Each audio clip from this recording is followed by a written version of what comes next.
वजीर आजम को कहना चाह रहा हूं, मिस्टर मोदी, ये मुल्क का कोई मजहब नहीं है, भारत का कोई रिलीजन नहीं है, भारत का कोई मजहब नहीं है, भारत ना मुसलमानों का है, भारत ना हिंदुओं का है, भारत ना सिखों का है, भारत ना ईसाइयों का है, भारत का कोई मजहब नहीं है। भारत इन तमाम मजाहिब को मानता है, चाहे वो हिंदुइज्म हो, चाहे इस्लाम हो, सिखिज्म हो, ईसाई हो, भारत का कोई मजहब नहीं है। और अगर कोई मजहब को नहीं मानता तो भी भारत उसको मानता है। सुनो वजीर आजम, सुनो अमित शाह, सुनो कर्नाटका के चीफ मिनिस्टर, मैं तुमको बता रहा हूं, तुम्हारी आंखें बंद हैं। तुमने अपने दिलो दिमाग पर हिंदुत्व की आइडियोलॉजी का चोला पहनकर तुम भारत को हिंदुत्व की आइडियोलॉजी में डुबोना चाहते हो।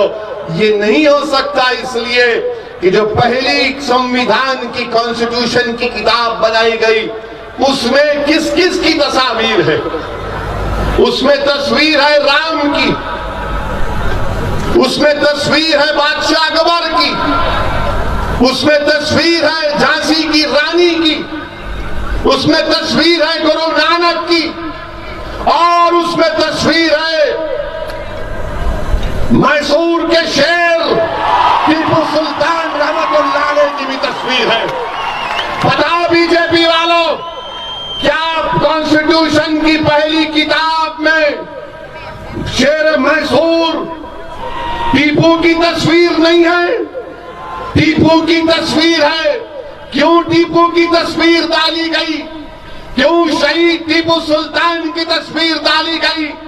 इसलिए डाली गई ताकि भारत के लोगों को 2020 में जब यहां पर फिरका परस्त ताकतें, फाशिज्म यहां पर अपनी जड़ों को मजबूत करेगा, तो कॉन्स्टिट्यूशन बनाने वालों ने कहा कि ऐसे वक्त में तुमको मोदी को, शाह को बताना पड़ेगा कि संविधान में टीपू की भी फोटो है, संविधान में राम की भी फोटो है, संविधान में बादशाह अकबर की भी फोटो है, संविधान में झांसी की रानी की फोटो है।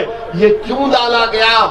इसलिए डाला गया कि ये देश, ये मुल्क सबका है। ये टीपू का भी मुल्क है, ये राम का भी मुल्क है, ये झांसी की रानी का भी मुल्क है, ये अल्लाह को मानने वालों का भी मुल्क है और रहेगा, ये हिंदुइज्म को मानने वालों का भी मुल्क है और रहेगा। मगर बीजेपी ये चाहती है, नरेंद्र मोदी ये चाहती है कि भारत का एक मजहब हो जाए, भारत का एक मजहब हो जाए, भारत की एक जबान हो जाए, भारत की एक तहजीब हो जाए। पूछो इन बीजेपी वालों से, मैं चैलेंज कर रहा हूं। जब अमित शाह ने कहा था कि मैं फुला सियासी लीडर से डिबेट करने, बहस करने तैयार हूं, तो मैंने कहा वजीर दाखिला जनाब शाह, छोड़ो ममता बनर्जी को, राहुल गांधी को, अखिलेश यादव को, एक दाढ़ी वाले से मुकाबला कर लो, मेरे जवाब का सरकार का जवाब दो। मैं चैलेंज कर रहा हूं वजीर आजम को, कह दो ना आप कि 2024 तक भारत के संविधान के तहत जब तक मैं इस मुल्क का प्रधानमंत्री वजीर आजम रहूंगा, उस वक्त तक देश में एनआरसी नहीं होगा। नहीं बोलेंगे वजीर आजम? बोलो वजीर आजम, आप क्यों नहीं बोलते? लंबी लंबी छोड़ने में तो आप माहिर हैं। एक बात सच कह दो, आप एक बार कह दो ना कि जब तक मैं प्रधानमंत्री हूं एनआरसी नहीं करूंगा। नहीं बोलेंगे।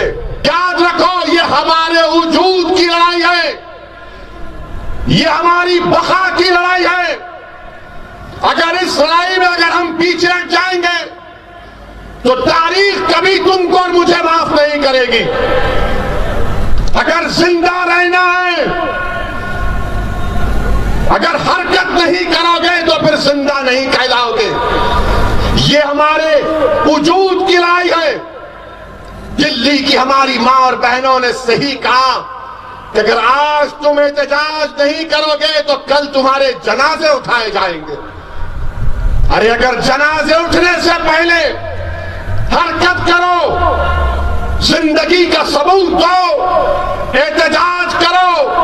भारत का संविधान एहतजाज की इजाजत देता है, पुरअमन एहतजाज करना चाहिए, कोई गड़बड़ वायलेंस नहीं होना चाहिए। मगर खामोश बैठोगे तो तारीख तुमको माफ नहीं करेगी। एहतजाज करना है। मैंने अपनी सियासी जिंदगी में 25 साल में अब तक कोई पुलिस का सिक्योरिटी नहीं ली है और इंशाअल्लाह अल्लाह ने चाहा तो कभी नहीं लूंगा। मारो ना प्यारे, मैं अकेला फिरता हूं। आओ ना प्यारे, मैं भी देखना चाह रहा हूं कौन सी गोली के ऊपर मेरा नाम लिखा है। गोली मारेंगे, कितनों को मारेंगे बताओ?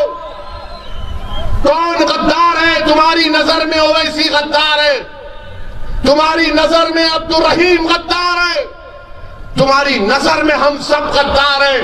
मगर याद रखो गोली मारने वालों, तुम्हारी गोलियां खत्म हो जाएंगी मगर हमारे सीने तुम्हारे सामने खड़े रहेंगे। हम तशद्दुद नहीं करें, ना कभी करेंगे। तुम गोली मारने की बात कर रहे हो। जामे मिलिया में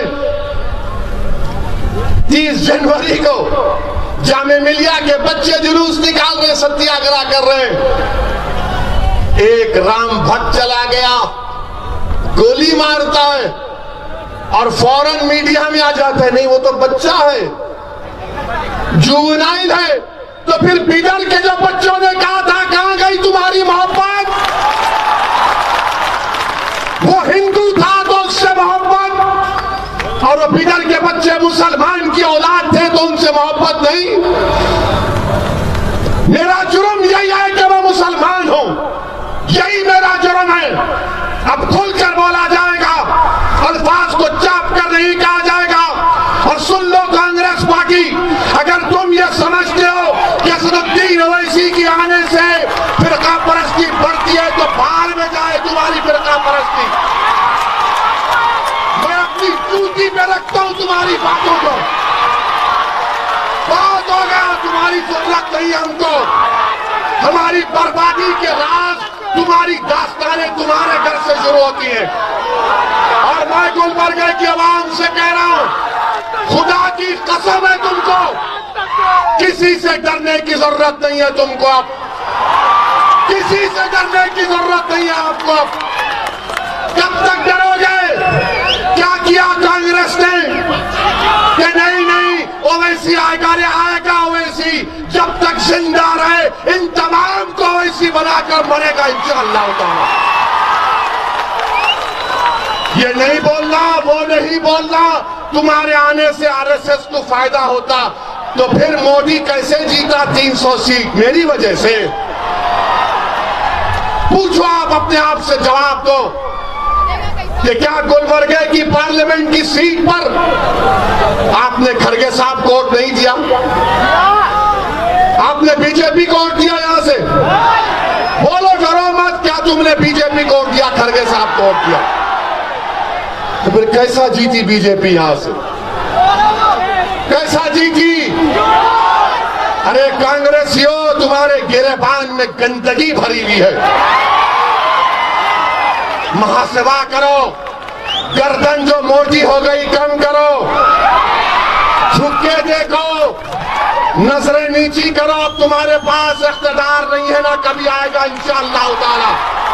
और गुलबर्गे में इंशाअल्लाह ताला एक नई तारीख हम रकम करके रहेंगे। मैं आप तमाम से अपील कर रहा हूं कि आप हम दीवानों का साथ दो। आपने बरसों अक्लमंदों का साथ दिया। याद रखो गुलबर्गे की आवाम, मेरी सरदार माँ और बहनें, मुझे माफ करना अगर मेरे अल्फाज आपको गलत में पैगाम दे रही है। बताने का मकसद यही है कि मंजिल अक्लमंद को नहीं मिलती, मंजिल अक्लमंद को नहीं मिलती, क्योंकि दिमाग बोलता मोदी से लड़ेगा, दिमाग बोलेगा शाह से लड़ेगा, दिमाग बोलेगा मर जाएगा, दिमाग बोलेगा जेल को जाएगा, दिमाग बोलेगा अरे कितनों से मुकाबला करेगा, दिल बोलेगा अरे हट आतंकबाज हूं, अब मौत के लिए मैं तैयार हूं, मैं जिंदा रहना चाहता हूं, मैं घुट घुट कर जिंदगी नहीं गुजार सकता, मैं बार बार पलट पलट कर पीछे मुड़कर नहीं देख सकता। अरे कौन आ रहा, कौन आ रहा? अब कोई कुछ आने वाला नहीं है, ना आसमान से फरिश्ते आएंगे, ना जमीन से कोई निकल कर आएगा। इस मुल्क में हमको अपने फैसले, अपने कुव्वत इत्तेहाद के ऊपर, संविधान पर भरोसा करके एक सियासी कुव्वत बनाना पड़ेगा।